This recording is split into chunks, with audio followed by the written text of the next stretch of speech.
Hello there, my name is Dimitris Harlapidis, and in this video, which is actually a part of a bigger series of videos I have and that are focused entirely on the AP Precalculus syllabus, we will talk about a graph of a function and the function's concavity.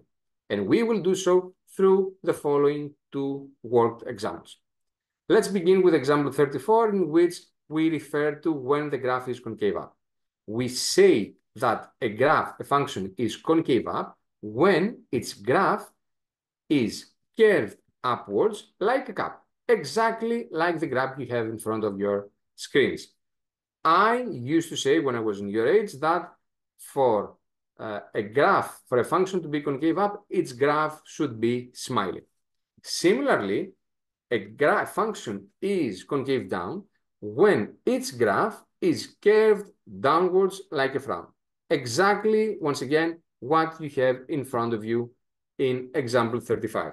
Now, like we stated when we talked about monotonicity, here as well, we should say that concavity is an interval characteristic. This means that, as you see in front of your screen right now, the same function, the same graph can be concave up at an interval, then concave down at a different interval, and then concave up at a third interval, and so on and so forth.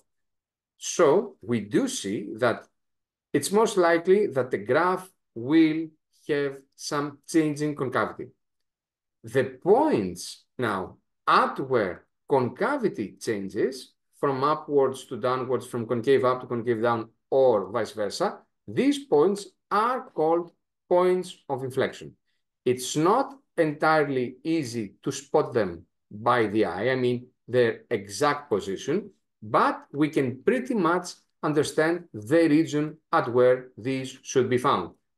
This means, for example, that in the function we have in front of you, we do say that the point of inflection, which is the point at where the concavity should be changing, should be somewhere here. But can I be entirely safe that it is here, here, or there? No, but about the region, yes, because we know that the concavity changed because otherwise it should have moved like that or like that.